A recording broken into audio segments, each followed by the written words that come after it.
Guitou de Djemeldine Benchenouf.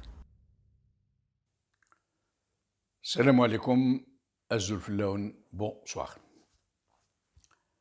Nous ne le dirons jamais suffisamment, la propagande politique est une réalité. C'est une entreprise délibérée, organisée en conséquence, dotée de moyens à peine imaginables pour qui n'en connaît pas les arcanes et les sombres dessous.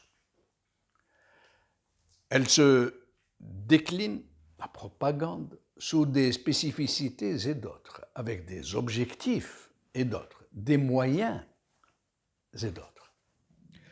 Mais elle consiste toujours à conditionner les masses, à les imprégner, à les intoxiquer, à leur distiller des idées préconçues dans les officines, à les disposer dans des attitudes de soumission, à leur inséminer de la vénération pour leurs propres bourreaux, à les infecter d'hostilité pour leurs propres compatriotes, à les braquer contre ceux qui tentent de combattre le système.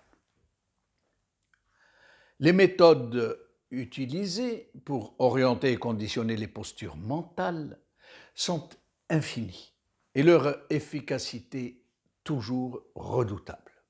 Elles vont du battage grossier et incessant, destiné aux masses grises, au grand public, jusqu'à la communication subliminale dont les cibles et les objectifs sont plus précis, plus circonstanciés. Et c'est précisément cela qui accourt en ce moment même en Algérie, depuis toujours, et de façon encore plus élaborée, plus systématique, plus efficace que pendant la période coloniale où la force brutale prenait le dessus sur la propagande ordinaire. Cela ne veut pas dire, bien sûr, que l'actuel régime n'use pas de la violence abusive, bien au contraire, puisque ses victimes sont innombrables. Il suffit d'observer l'importance de ces effectifs sécuritaires et des budgets qui leur sont alloués pour avoir une juste idée sur l'ampleur de la répression et de la dissuasion qui se tapissent sous le manteau de la défense du territoire et de la lutte contre l'insécurité. Mais cela n'a pas pour autant empêché le recours au conditionnement des masses, par tous les moyens imaginables, ou la manipulation omniprésente de l'identité, de la mémoire collective, de la religion, du nationalisme, montre bien combien ce régime est dans le conditionnement des foules, dans leur imprégnation, dans leur haine les uns pour les autres et dans leur passivité, voire dans leur inféodation à l'endroit du régime qui les agite. Les militaires, la junte, qui contrôlent le système et qui sont à la manœuvre jusqu'à désigner qui doit être la façade présidentielle, se désignent en dignes héritiers de l'armée de libération nationale, alors qu'ils ne sont que la suite logique d'un coup d'État fondateur, alors qu'ils ne sont que l'archétype même de la rapine organisée en système de gouvernance.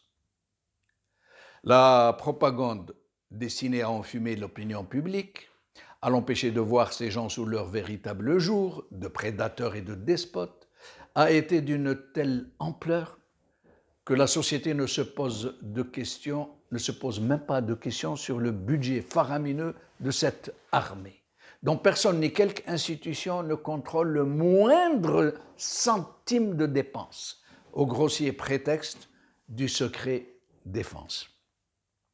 À l'inverse, de façon systémique et quasi systématique, la stigmatisation des militants politiques qui tentent de résister au régime et de dénoncer ses pratiques procède de la propagande la plus grossière, puisqu'ils sont méthodiquement et invariablement désignés en traîtres à la nation, en mercenaires de la main étrangère, en agents de l'ennemi de l'ancienne puissance coloniale ou du voisin de l'Ouest. Ces méthodes se distinguent en effet par leur manque de subtilité et par un grossier usage d'une presse aux ordres.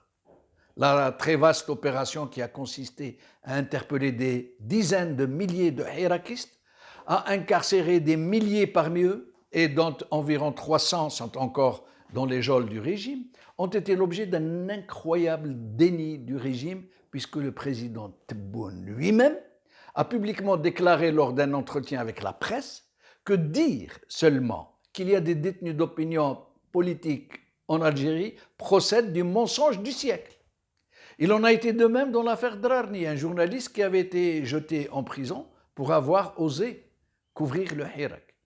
Le même président Tebboune dira de lui qu'il était une balance.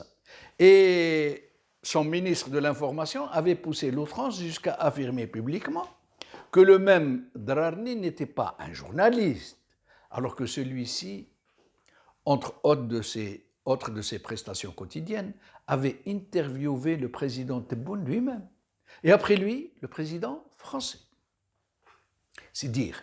Et c'est rappeler surtout, en ces temps de coma profond, que le mensonge est le principal moyen du conditionnement des masses. C'est dire aussi que le recours hallucinant au mensonge le plus outrancier par le président Tebboune montre à quel point d'exaspération du conditionnement des masses en est arrivé le système qui incarcère la vie et l'avenir de l'Algérie. قوال آخر.